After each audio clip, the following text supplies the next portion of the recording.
Assalamualaikum, apa khabar semua? Terima kasih kerana sudi singgah ke channel saya. Saya harap semua penonton berada dalam keadaan sihat dan bahagia selalu, insya-Allah. Dalam video kali ini saya nak ceritakan kisah seram hantu Kok Lir.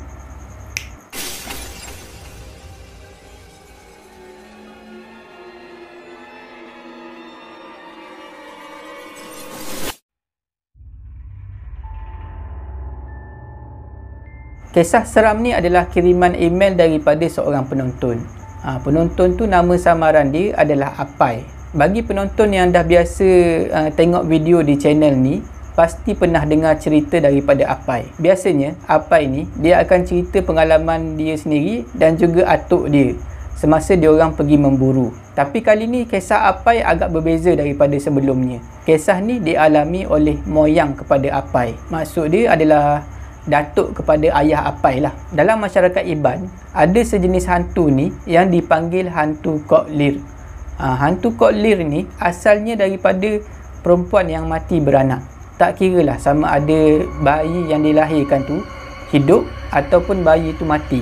Tak kira lah bayi tu mati di luar rahim ke, maknanya dah dilahirkan ke, ataupun bayi tu masih ada dalam perut, maknanya mati dalam perut.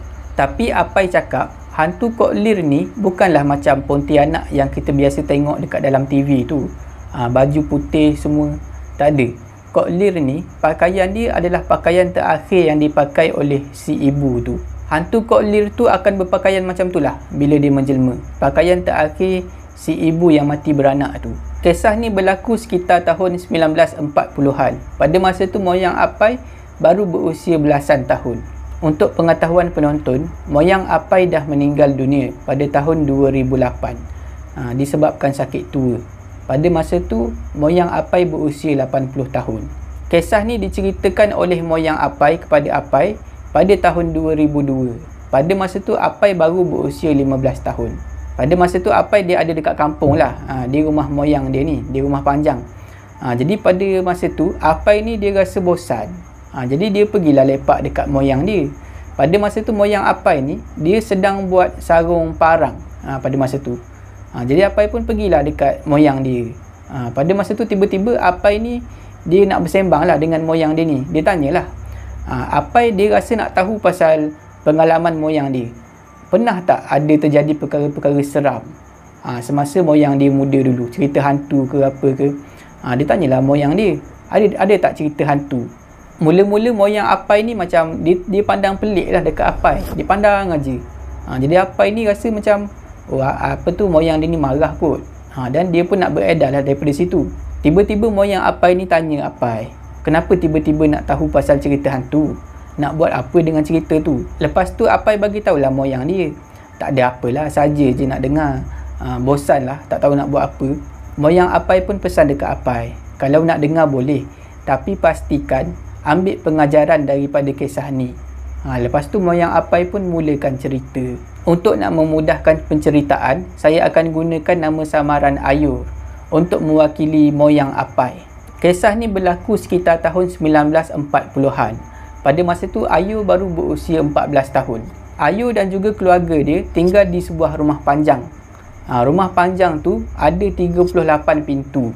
Dan setiap pintu tu mewakili satu keluarga. Maknanya ada 38 keluarga lah dekat situ. Sebelum saya nak mulakan cerita, saya kena terangkan sikit pasal apa struktur rumah tu, rumah panjang tu. Dalam rumah panjang tu, ada satu kawasan ni yang diberi nama ruai. Ruai ni dia macam hallway lah. Macam belah ni pintu nak masuk ke bilik. Lepas tu ada ruai. Lepas tu ada pintu. Lepas tu barulah beranda dekat luar. Beranda panjang dekat luar. Kalau macam kawasan bilik, dia ada macam apa? Kompartmen, macam ada apa, dinding penghalang lah antara bilik ke bilik. Tapi kalau ruai ni dia tak ada dinding, dia straight aja panjang sampai ke hujung. Samalah dengan tanju. Cuma tanju ni dekat luar pintu. Masuk pintu jumpa ruai, lepas ruai barulah bilik. Apai ada sediakan gambar untuk nak memudahkan kita faham macam mana struktur rumah panjang tu. Masyarakat Iban pada masa tu memang dah standard dia kahwin awal. Umur 14-15 tahun dah kahwin. Asalkan diorang ni mampu menyara diri sendiri, mampu berdikari, mampu bercucuk tanam, mampu pergi memburu, bawa hasil hutan balik ke rumah, kira dah lulus lah tu, dah boleh dirikan rumah tangga. Semuanya bermula apabila ada seorang perempuan muda ni berusia 15 tahun meninggal dalam keadaan nak bersalin, dan bayi perempuan tu meninggal dalam perut. Maknanya meninggal bersama-sama dengan si ibu tu lah. Ayu ceritakan keadaan pada malam tu. Pada masa tu sebenarnya Ayu dah tidur. Tiba-tiba Ayu ni terjaga sebab dia terdengar bunyi pukulan gong yang bertalu-talu dalam rumah panjang tu. Ayu pun bergegaslah bangun bila dengar bunyi tu, sebab semua orang di rumah panjang tu faham kalau ada bunyi gong bertalu-talu tu, maknanya ada orang meninggal dunia di dalam rumah panjang tu. Ayu pun bangunlah dalam keadaan mamai tu. Dia dengar bunyi tu datangnya daripada kawasan hujung. Maknanya bilik yang hujung lah. Keadaan dalam rumah panjang tu pada masa tu riuh rendah. Bunyi penduduk dalam rumah panjang tu dah mula bangun. Ada bunyi orang bercakap, ada bunyi orang menangis. Ayu pun perlahan-lahan pergilah menuju ke bilik hujung. Bila Ayu dah pergi ke bilik yang datangnya bunyi gong tadi tu, Ayu nampak ada satu mayat. Mayat tu diletakkan di kawasan ruai. Ayu kenal perempuan tu. Perempuan tu nama dia Ajik. A-J-I-K, Ajik. Nama tu hanyalah nama samaran lah. Dan daripada perbualan orang yang ada dalam rumah panjang tu, Ayu dapat tahu Ajik meninggal bila nak bersalin. Pada malam tu Ayu rasa sangat sedih dan sangat terkejut dengan kematian Ajik. Ajik ni, perempuan yang mati bersalin tu, ada suami dia bernama Aping. Mengikut kepercayaan orang Iban, apabila si isteri mengandung, si suami perlu menjaga pantang larang. Ada beberapa perkara yang si suami tak boleh buat semasa isteri ni mengandung. Antaranya adalah si suami tak boleh memburu, tak boleh membina sampan, membina perahu, dan tak boleh membuat parang. Kata penduduk rumah panjang tu, si Aping ni, suami kepada si mati itulah, ada membuat parang dan membuat perahu.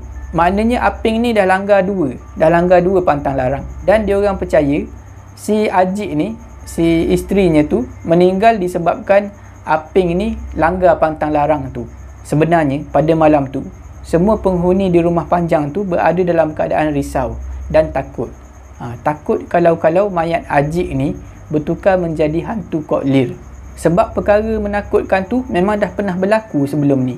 Pada masa tu semua orang sibuk. Kalau yang perempuan sibuk memasak dan juga mengemas barang. Yang lelaki pula sibuk mencari kayu. Dia orang cari kayu untuk buat kemah di luar rumah panjang. Kemah-kemah kayu tu semua dibina untuk memudahkan golongan perempuan ni lah yang nak memasak ni. Keesokan paginya, pada waktu awal pagi, geng-geng lelaki ni pergilah masuk hutan cari kayu untuk buat keranda. Dan pada masa tu dah ramai orang-orang daripada rumah panjang lain datang untuk melihat sendiri jenazah si Ajik ni. Kebanyakan yang datang tu adalah saudara mara dan juga kawan-kawan Ajik. Baru aja geng-geng lelaki ni nak masuk ke dalam rumah panjang, nak ambil mayat Ajik tu letak dalam keranda, tiba-tiba ada seseorang menjerit. Orang tu berada di ruai, berada di dekat dengan mayat Ajik ni. Orang tu menjerit, suruh panggil bomoh, suruh panggil Tok Bomoh datang ke situ. Bila orang tanya dia kenapa menjerit suruh panggil Tok Bomoh, dia pun bagi tahulah, mayat Ajik ni dah tunjukkan satu perubahan. Kuku dan juga rambut Ajik tiba-tiba menjadi panjang. Jadi orang pun ramai-ramailah pergi tengok jenazah si Ajik ni. Dan memang betul, kuku dia menjadi sangat panjang. Macam tu jugalah dengan rambut dia. Rambut dia tiba-tiba menjadi sangat-sangat panjang. Orang pun cepat-cepatlah panggil Tok Bomoh datang ke rumah panjang tu. Pada masa tu Ayu pun tak ketinggalan untuk pergi tengok sendiri macam mana keadaan mayat si Ajik tu. Dan memang betul, dia punya kuku tu tiba-tiba menjadi panjang. Tapi Ayu cakap, tak adalah panjang macam kuku hantu dalam TV tu. Tajam, tak adalah tajam macam tu. Kuku dia normal je, cuma panjang dia tu luar biasa. Tak lama lepas tu datanglah Tok Bomoh ke rumah panjang tu. Sebenarnya masyarakat Iban dia tak panggil Tok Bomoh, dia panggil Aki Manang. Bila Tok Bomoh tu sampai, Tok Bomoh tu pergilah tengok keadaan mayat si Ajik ni. Lepas tu Tok Bomoh ni dia tutup kawasan tu. Tinggal beberapa orang je yang ada di kawasan ruai tu. Dan pada masa tu Ayu pun ada sekali. Jadi Ayu dapat tengoklah apa yang Tok Bomoh tu buat. Tok Bomoh ni mulalah baca mentera. Dia jampilah Pada masa tu dia minta 7 jagung, 7 batang jagung. Dia jampi jagung tu, kemudian dia letak atas dada si Ajik ni, mayat Ajik. Lepas tu dia ambil benang berwarna merah. Dia ikat tangan dan juga kaki mayat Ajik. Pada masa tu mayat Ajik dah ada dalam keranda. Dan Tok Bomoh tu lepas dia dah siap ikat semua, dah letak jagung atas mayat Ajik, dia minta beberapa orang pemuda yang ada dekat situ untuk tutup keranda tu. Kemudian paku dengan kemas. Jadi pemuda-pemuda ni semua, dia ambil lah penutup keranda tu dan dia ketuk. Dia ketuk menggunakan paku. Dia ketuk dengan kemas lah di sekeliling keranda tu. Memang tak dapat nak buka lah. Memang susah nak buka. Tak lama lepas tu, mula kedengaran bunyi ketawa. Mula-mula, bunyi ketawa tu perlahan je. Tak pasti daripada mana. Tapi lama kelamaan, bunyi ketawa tu makin lama makin kuat. Bulu roma Ayu meremang. Sebab, Ayu dengar bunyi ketawa tu datangnya daripada dalam keranda si Ajik ni. Lepas tu, datang pula bunyi cakaran. Bunyi cakaran tu datang daripada dalam keranda tu. Bertambah takutlah si Ayu ni bila dengar bunyi macam tu. Bila keadaan dah jadi macam tu, Tok Bomoh tu tiba-tiba bangun. Tadi Tok Bomoh tu duduk. Sekarang ni dia bangun. Dia baca satu jampi ni dan dia ludah ke arah keranda Ajik pada masa tu. Lepas Tok Bomoh tu ludah, suara ketawa tadi bertukar kepada suara menangis. Pada masa tu Tok Bomoh ni dia buat pengumuman lah. Dia bagi tahu semua orang, mayat Ajik ni perlu dikuburkan sebelum waktu subuh. Sebenarnya pada masa tu, semua orang yang ada dekat situ faham kenapa Tok Bomoh tu cakap macam tu. Masyarakat Iban percaya ada sejenis burung ni yang bernama burung bubut. Kalau burung bubut ni dah bangun dan berbunyi, maknanya ada perkara tak elok akan berlaku. Selalunya burung bubut ni akan bangun pada waktu selepas subuh. Dan dia mula akan berbunyi. Jadi Tok Bomoh tu nak selesaikan pengebumian Ajik ni sebelum waktu subuh untuk nak mengelakkan perkara buruk berlaku. Pada masa tu semua orang lelaki yang ada di kawasan tu bersiap-siap untuk pergi menaiki perahu nak pergi kebumikan si Ajik pada masa tu. Dan adalah beberapa orang yang cuba nak angkat keranda Ajik ni. Yang lain dah pergi ke perahu lah.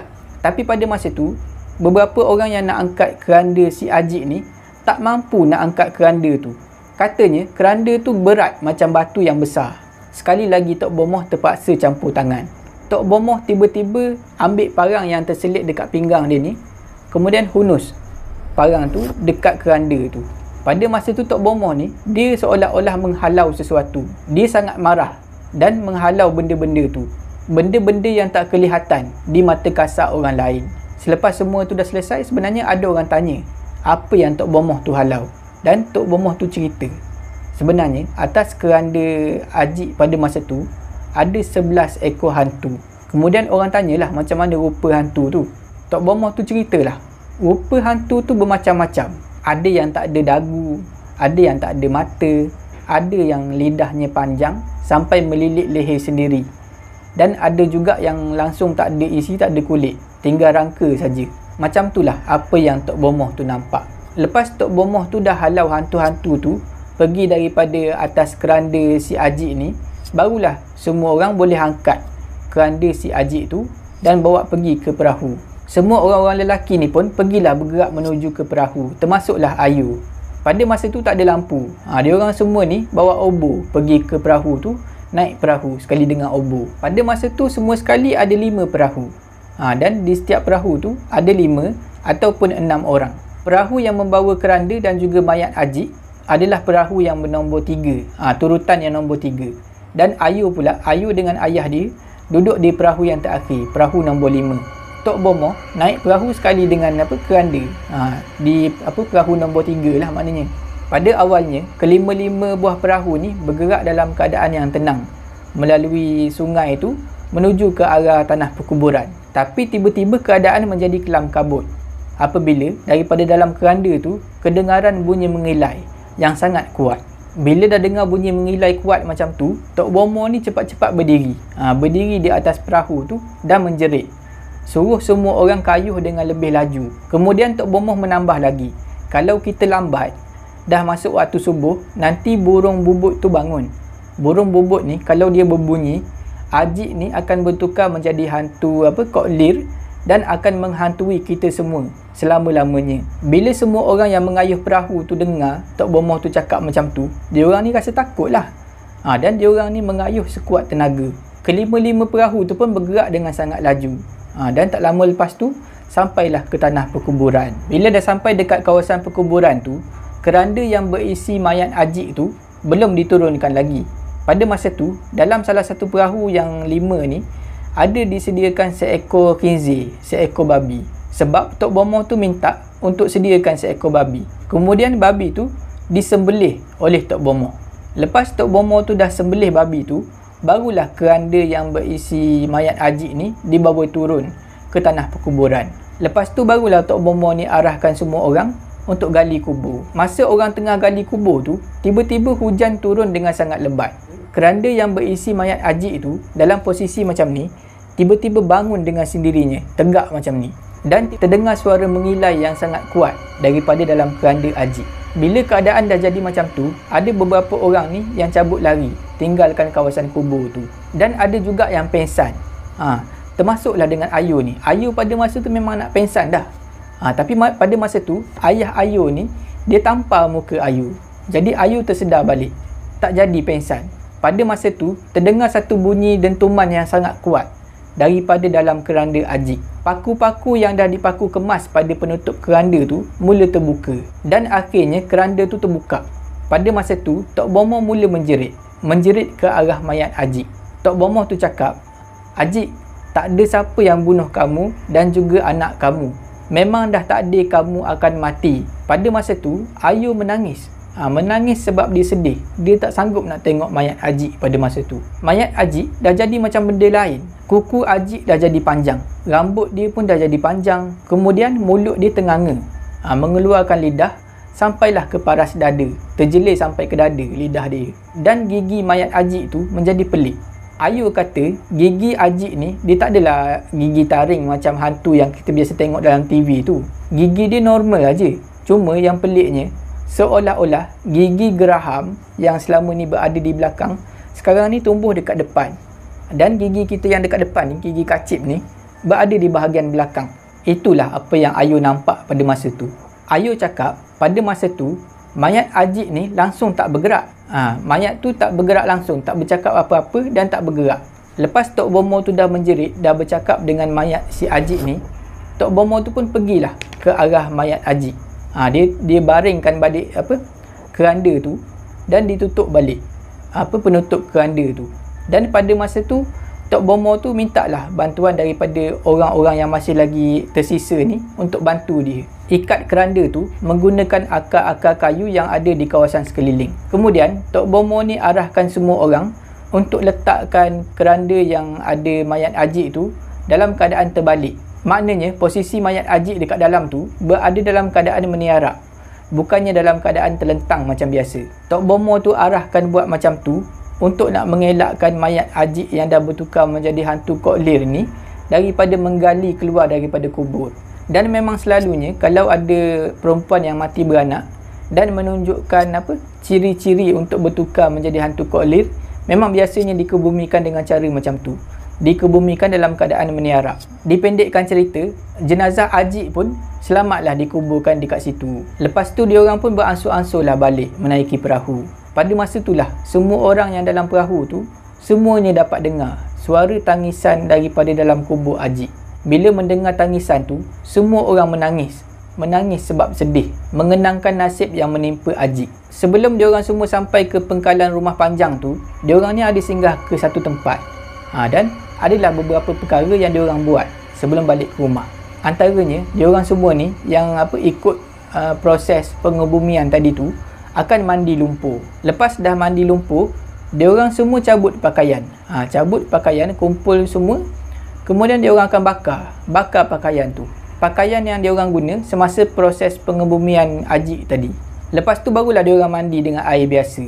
Kemudian tukar pakaian lain. Lepas tu diorang semua akan cari pohon-pohon kecil. Pohon-pohon kecil diorang cantas, diorang buang semua dahan-dahan dan diorang benamkan ke dalam tanah dalam keadaan terbalik. Diorang buat benda-benda ni semua bagi nak mengelakkan benda-benda tak elok ikut diorang balik ke rumah. Lepas dah siap semua ni, barulah diorang sambung perjalanan sampai ke pengkalan Rumah Panjang. Dan barulah dia orang balik. Sejak kejadian tu, orang-orang muda yang hidup di kawasan tu lebih menghormati pantang larang yang dah diamalkan turun-temurun di Rumah Panjang tu. Dan katanya pantang larang tu masih lagi diamalkan sampai sekarang. Sebab dia orang nak elakkan perkara yang sama berlaku. Setakat tu sajalah video saya pada kali ini. Saya harap semua penonton terhibur. Jika anda suka dengan video ni, jangan lupa like, share dan komen video ni. Jangan lupa subscribe dan tekan butang loceng untuk dapatkan notifikasi video saya yang seterusnya. Bagi anda yang nak berkongsi kisah seram, boleh hantar ke alamat email yang tertera dekat bawah. Janganlah takut kepada makhluk, tetapi takutlah kepada pencipta sekalian makhluk. Semoga kita bertemu lagi di video saya yang seterusnya. InsyaAllah. Assalamualaikum.